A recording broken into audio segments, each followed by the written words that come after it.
Andrew McCart, IFLTV, delighted to be joined by Aqib Fiaz. You've had a hectic couple of weeks there. I mean, you're the back and forth from Michael Gomez Jr. and I've got a tough fight in Alex Murphy, man. How are you finding it so far? Yeah, just take it all in stride. Stay professional, I've stayed working. I've worked extremely hard throughout training camp. And to be honest with you, with Gomez, I kind of had a feeling. A few people have said to me in the build-up, he's not making this fight. We've heard rumours, so we're half expected it. Jamie said it to me a couple of weeks before he actually pulled out.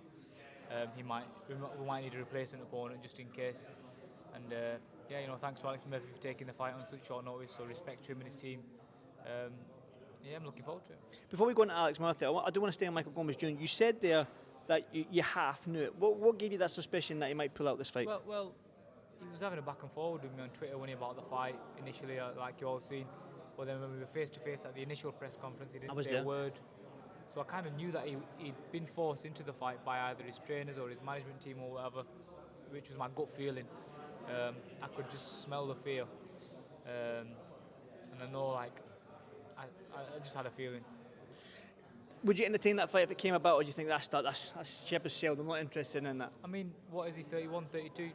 Probably he retired a few times in his career so far, and I believe the rumours I'm hearing he's retired again. So not really. I'm not interested. This fight, like I said, it's a tougher fight. It shows when I get a good performance in here that I'm a level above. So forget him. Like I say, you are in another tough fight. Alex Murphy showed his heart, he showed his toughness against Khalil Majid, who's a very, very good fighter. Khalil Majid, people are picking him to be a future world champion, and Alex was in the fight from start to finish all the way to round 10. So you are in a tough fight. How do you switch your mindset from that sort of animosity, back and forth, Michael Gomez type, to somebody like an Alex Murphy who you've shared rounds with, and you're saying thanks for taking the fight and so on and so forth, and quite friendly now? You've almost had this switch, a complete 180 there. How do you do that? I mean, it doesn't matter really, does it? The fight week and the build-up, all of it is just words. Once the bell goes, that's what really counts. And once the bell goes, I'm professional. I'm professional enough to get the job done, and I believe on Saturday I'll get the job done and I will look good doing so. Do you have to do one bet than Khalil Majid and hopefully get Alex out of there? Well, to be honest with you, Khalil's a 140. I'm 130, 35, really. Right, okay. So I've got to concentrate on myself, do my job, but I believe I will look good doing so, yeah. You mentioned 130, 135. I mean, £5 doesn't sound a lot to the average human being, but to fighters, that £5 come fight week is a lot. Where are you more comfortable? Where would you like to be? Where do you see your future being? I'm obviously more comfortable at 135, I do, yeah. But you know what? I've got a great nutritionist now, Carl, and the chef Wayne, who've helped me prepare for this fight. And to be honest with you, I'm in the best condition I've ever been in. So really and truly, I think I could do 130 very comfortably with them. But yeah, and it's all just it's within myself too. My mindset. I feel like I'm a different person now than I was a couple of years ago. Then obviously when I fought Bellotti, I was a young kid, I was 23, coming into the pro game, kind of just riding the wave, aren't you?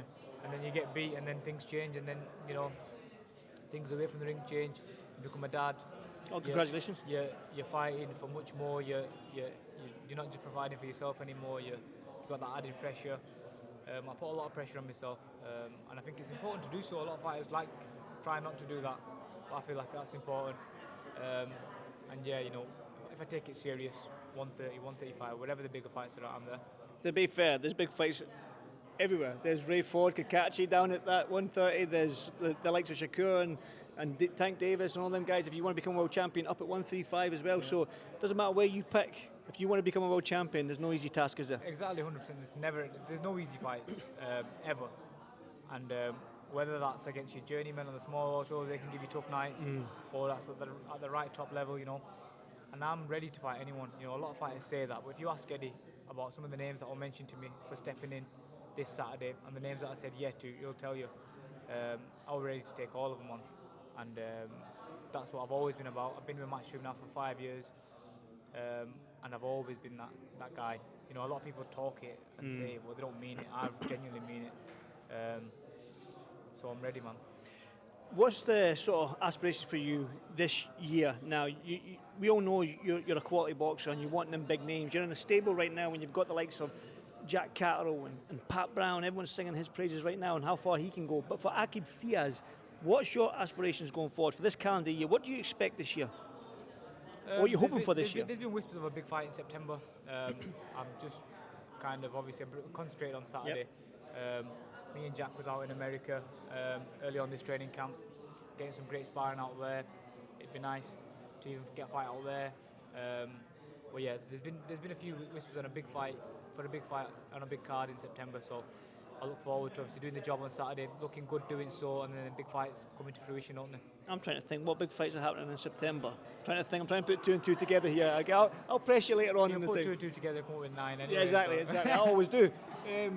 Yeah, one final one for me before Alex Murthy. Like I say, for people who didn't see the Khalil Majid fight, go and watch it back if you don't know who Alex Murthy is, and you'll get some sense of the fight that's ahead of you on Saturday night. So that being said, what can we expect from yourself? Well, for the last 9 weeks, 10 weeks, I've been in pain, Andrew.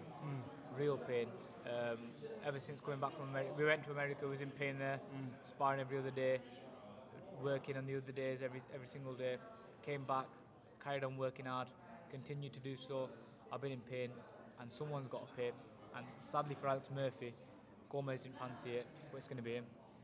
That's fighting words there. Listen, I'm expecting a cracking fight, and I'm all due respect to Pat Brown and Jack Carroll and Harlem Eubank, I'm really excited to this fight because I know both of you and Alex are going to put on a show, and I can't wait. Nice one. Thank you very much, Aqib. Thank you, Andrew. Cheers, mate.